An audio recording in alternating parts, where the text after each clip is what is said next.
Café Sin Rosca presenta Otras Voces, un diálogo abierto, sin restricciones, otras voces. Continuamos en Café Sin Rosca y damos la bienvenida a Nicanor Moscoso. Él es experto en temas electorales, expresidente del Tribunal Supremo Electoral, con quien vamos a conversar sobre estas elecciones y sobre lo que se anda hablando mucho o se está tratando de posicionar. Si no gano yo, es fraude. Y eso se ha venido hablando desde procesos anteriores y se ha hablado mucho del fraude, y lo que no entendemos es este Consejo Nacional Electoral ya está desde el 2018 y ha llevado a cabo las últimas elecciones, pero siempre los perdedores hablan de fraude. Estimado Nicanor, bienvenido a Hoja de Ruta. ¿Es posible que haya un fraude electoral con todas las técnicas, todos los controles que existen ahora en los sistemas electorales? Estimado, muy buenos días. Muy buenos días, muchísimas gracias por la oportunidad de compartir con ustedes y la ciudadanía. Mire, el tema del fraude electoral que siempre se denuncia es un tema netamente político. El Ecuador ya tiene más de 40 años haciendo elecciones. Antes, cuando yo lo presidía, era el Tribunal Supremo Electoral, que reunía la parte administrativa y jurisdiccional de las elecciones. Eso lo hereda el Consejo Nacional Electoral. Tiene una estructura sobria, tiene unas direcciones departamentales, direcciones de elecciones, informática, etcétera, que hacen que tengamos una gran experiencia en hacer elecciones. El tema de las denuncias de fraude son desde aquellos candidatos. Muchas veces son los nuevos candidatos que recién surgen, no tienen estructuras partidistas y le echan desde antemano, van culpando al Consejo Nacional Electoral de su fracaso. Luego, cuando pierden, hemos tenido casos evidentes de que quienes denuncian el fraude nunca van con denuncias serias. Y le voy a poner dos ejemplos de qué es lo que resulta primero, para hacer un mejor análisis. Nuestra votación es manual. Durante todo el día tenemos a 5 personas en una mesa que administran la votación, reciben a los votantes y ellos son los dueños de la mesa. Al final del día ellos cuentan los votos y elaboran un acta.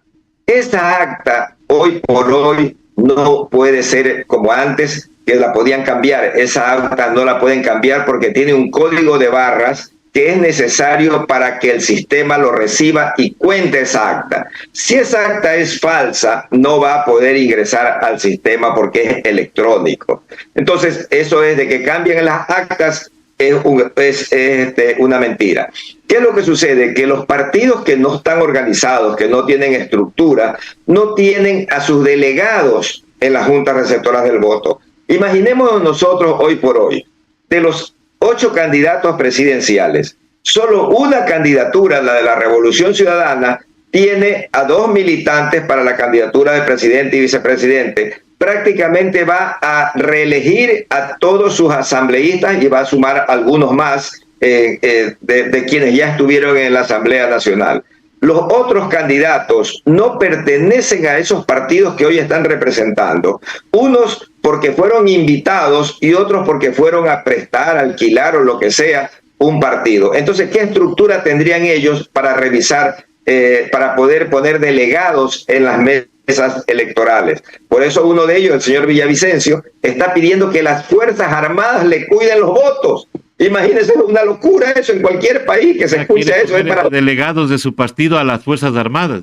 A las Fuerzas Armadas, delegados de su partido. O sea, eso en cualquier país que se lo escuche sería para reírse. Lamentablemente, bueno, eso es lo que sucede. Y le voy a poner, mire, entonces no van a poder cuidar sus votos y se van a quejar de que le robaron, que le hicieron, etcétera, etcétera. El único que tendrá capacidad para poner 1 o 2 delegados en cada mesa será la Revolución Ciudadana. Está muy bien estructurado, ya lo que hizo fue recuperar un nombre propio, nunca perdió su estructura. En las últimas elecciones ya participó con nombre propio y pues ganó las elecciones en las principales provincias del país, en las principales ciudades del país. Y fíjense, cuando los partidos tienen un buen control electoral, sucede lo que le voy a comentar, que quizás no lo notamos. En la ciudad de Guayaquil y en la provincia del Guayas, en las últimas elecciones, el señor Peña Herrera de Márquez y el señor de Cerratos a las 5 de la tarde anunciaron que en estos dos cargos ganaba el Partido Social Cristiano con 10% de diferencia. ¿Se recordará usted? Claro. ¿Qué sucede? ¿Qué sucede? Que eso fue a las 5 de la tarde. A las 8:30 de la noche, el CNE ya tenía resultados irreversibles. Y el resultado era totalmente a la inversa. Ganaba la Revolución Ciudadana los dos cargos, Marcela Aguinaga para prefecta y Aquiles Álvarez para alcalde de Guayaquil, con el 10% de diferencia. Fíjese, pero como los dos partidos, el Partido Social Cristiano y la Revolución Ciudadana, tenían delegados en sus mesas, ¿qué es lo que sucedió? Que a las 9:30 de la noche, la dirigencia social cristiana salió a aceptar los resultados y aceptar el triunfo del contrario y su derrota. Eso es cuando hay seriedad, cuando hay controles de parte de los partidos, mientras que los otros se ponen a denunciar, pero nunca presentan en qué mesa le han cogido un voto, en qué mesa le han hecho esto, nada, simplemente disparan al aire, pues para que, y la prensa, que muchas veces está son partidarios, los medios de comunicación son sus partidarios, pues publican todas estas cosas para que precisamente crear una atmósfera de duda y posiblemente quedan para la próxima elección con algo de posibilidades, ¿no? Ahora, lo que dicen es que, bueno, ya no es en las actas, pero que sí es en los apagones del sistema informático y que ahí es donde se determina el fraude. ¿Cómo podría ser esto, estimado Ganor? Mire, el sistema, hay dos cosas. Uno es el sistema electrónico interno del CNE que cuenta los votos. Ese sistema nunca se cae. Lo que se cae es la información al mundo. Lo que se cae es la señal de Internet. Posiblemente ahí son a veces los errores que cometen los departamentos técnicos de no contratar suficiente ancho de banda, es decir, suficiente internet para que suficiente señal para que se puedan conectar pues muchos más. A veces calculan que se van a conectar 500,000 personas, pero que resulta que se conectan 1,000,000. Entonces ya el sistema no, y hasta que esto lo resuelve, son los que llaman los apagones. Y se vende la idea que en ese momento están cambiando las actas. Eso es imposible. Yo les pongo siempre como ejemplo, esto es igual a cuando usted está en la fila de un banco. Usted le ha pasado, a todos nos ha pasado que estamos en la fila del banco y de repente dice, se fue el sistema. Y eso no le cambia la contabilidad del banco. No cambia la contabilidad. No es que le han quitado más plata, ¿no? No le quitaron dinero, no le pusieron dinero, nada. Lo único que pasó es que el sistema colapsó y tienen que remediarlo porque es el sistema para la información del público, pero no es el sistema interno del CNE. Y eso es auditable. ¿Por qué? Porque usted tiene ahora no solamente las actas que reciban sus delegados, sino que tiene también las actas que están publicadas en la página web del Consejo Nacional Electoral esa misma noche. Y puede hacer todas esos contenidos. Usted puede, si un partido organizado tiene sus actas, hace su sumatoria, que hoy es muy rápido, y no tiene que estar comparando mesa por mesa, sino que el sistema en segundos le dice en qué mesas hay diferencia. Por eso es que quienes actúan serio, quienes actúan con la verdad electoral, pues es el ejemplo que les cité de la ciudad de Guayaquil y Guayas, hoy la provincia de Guayas, en el caso del Partido Social Cristiano.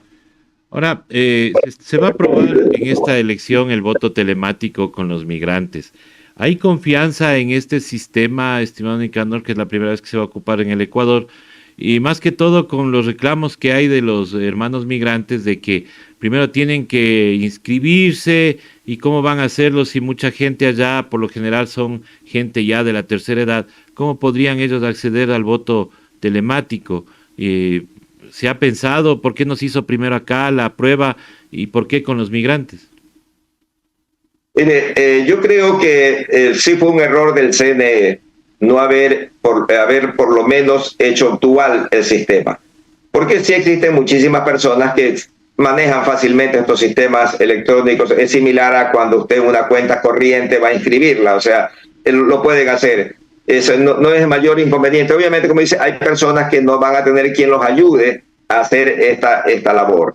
Y sí pudieron haber hecho por lo menos en las ciudades donde más votantes existen, por decir, qué sé yo, en Nueva York, en Los Ángeles, en Miami, en ciudades como Santiago de Chile, donde hay bastantes inmigrantes, igual en Argentina, en Buenos Aires, en lugares donde la experiencia da que existen muchos votantes y que están habilitados las embajadas y los consulados, y por lo general existe una relación incluso entre los organismos electorales que se podían apoyar. Es decir, el organismo electoral ecuatoriano le puede pedir ayuda al Tribunal Electoral de Chile, por dar un ejemplo, que le ayude a la embajada al tema principal, que sería el sitio donde votar, es decir, los colegios electorales, que existe siempre la voluntad entre nuestros países de apoyarnos. Y hacer el voto telemático, que lamentablemente en la última elección lo probaron y tuvo un fracaso, que solamente un 30% de los que quisieron votar pudieron hacerlo, precisamente porque les colapsó el sistema. Y quienes lo hacen quizás no tenían el expertise, quizás no se contrata una de las grandes empresas de votación electrónica, que tienen sus propios equipos potentes para precisamente no fallar. ¿Qué es lo que sucede? Que una empresa internacional que venga a hacer este voto telemático no puede fracasar, porque al fracasar está fracasando empresarialmente, y en ese momento perderá clientela para siquiera una década, ¿no? Pero aquí lo estamos probando con una institución nacional que tiene sus capacidades técnicas sin duda, pero el problema es que las elecciones son ese día y no puede fallar ese día. Es a diferencia de cuando usted hace, por ejemplo, una contabilidad. Dice, voy a hacer ahora la contabilidad ya no manual, sino electrónica. El balance puede esperar 1, 2, 3, 4 días, pero las elecciones son ese día. Esa es la diferencia, ¿no? Esa es la diferencia. ¿Cómo ve usted el proceso electoral que ha sido totalmente atípico, digamos así, porque son elecciones anticipadas? ¿Estuvo preparado el CNE para esto, estimado Nicanor? Mire, el CNE estaba preparado. Es fácil. Tenía la Junta Receptora del Voto, va a trabajar con el mismo padrón. La Junta Receptora del Voto en el mismo local. Los miembros de la Junta Receptora del Voto ya entrenados, súper entrenados, porque en la elección anterior tuvieron que hacer actas de alcaldes, concejales, prefectos, juntas parroquiales, la participación ciudadana, las 8 preguntas del referéndum, y ahora lo que vamos a tener es 2 elecciones y el referéndum que se va a dar del Yasuní. En Quito, creo, en Pichincha hay otro referéndum. Entonces va a ser muy sencillo, las instalaciones están listas. Ya el tema que ha cogido por sorpresa es que ha desnudado la realidad de nuestros partidos políticos y los movimientos. Ellos son los que están aproblemados, que de repente se encontraron en que tenían que elegir candidato presidencial. Y fíjese usted que ni el Partido Social Cristiano, que es la segunda fuerza política organizada históricamente en el país, por lo menos en los últimos 30 años, no ha podido presentar candidato de sus propias líneas, y ha tenido que buscar candidato presidencial y vicepresidencial de fuera de su que ni siquiera sus partidarios lo conocen. Y vamos a un análisis de cómo fue, de quiénes fueron los partidos y candidatos de la última elección, apenas hace 2 años. En segundo lugar quedó en la primera vuelta el señor Lasso, hoy presidente, con el Partido Creo y el Partido Social Cristiano juntos. ¿Y qué sucede? Que hoy no se presenta. El Partido Creo no está en contienda, ni para asambleísta, peor para presidente. En tercer lugar, llegó el señor Yacu Pérez con Pachacútec. Hoy no es candidato de Pachacútec, una pequeña ala que traicionó a los ideales del partido, que se fue con el señor Lasso, el que lo está apoyando. La CONAIE no lo apoya, y él está junto al partido del señor Larrea, que en la última elección que él participó sacó el 1% de votos. Es decir, y un movimiento agua que él nunca lo terminó de formar. Luego el señor Herbas, que fue una novedad en la izquierda democrática, hoy participa, pero ya no por la izquierda democrática, participa por otro movimiento, y la izquierda democrática no tiene ni candidatos, ha tenido que recurrir a apoyar al candidato de otra organización política. Entonces, a quienes los cogió esto descuidados es precisamente a los partidos, y por eso ellos se quejarán, dirán de todo, pero ellos son los sorprendidos. El CNE va a hacer su trabajo sin ningún inconveniente. Ojalá que entre los propios consejeros no se estén creando problemas como el que creó el señor Pita, quiso crear el señor Pita en Guayaquil, quiso o se equivocó, cualquiera de las dos formas, pero al final se supo que no había absolutamente nada de lo que él denunciaba. Estimado Nicanor, muchísimas gracias por haber estado con nosotros. Para nosotros es un honor tenerle acá y conversar con usted sobre estos temas electorales. La invitación hecha para un nuevo espacio y seguir conversando sobre cómo avanza el proceso electoral. Su mensaje final a la ciudadanía, estimado Nicanor. Mi mensaje final es que tenemos una oportunidad. Creo que en el Ecuador todos estábamos descontentos con lo que sucedía en el país desgobernado, sin un gobierno que nos oriente adecuadamente. Sale el presidente, absolutamente a nadie le molestó, sino que más bien tenemos una esperanza de elegir un nuevo rumbo y lo tenemos a la mano. Tenemos que votar con nuestra conciencia, sabiendo qué es lo que ha sucedido en nuestro país, qué tuvimos, qué tenemos, y de eso debemos tomar nuestras decisiones. Muchísimas gracias a ustedes. Muchísimas gracias. Ha estado con nosotros Nicanor Moscoso, experto electoral y expresidente del Tribunal Supremo Electoral. Nosotros regresamos luego de este corte con la entrevista de nuestro querido compañero Andrés Despaudo con el doctor Ricardo Hidalgo. Agradeciéndole a Nicanor Moscoso por haber estado con nosotros. Muy buenos días a todos ustedes y continuamos con Café Sin Rosca. Desde los Andes ecuatorianos, en las mágicas colinas aledañas,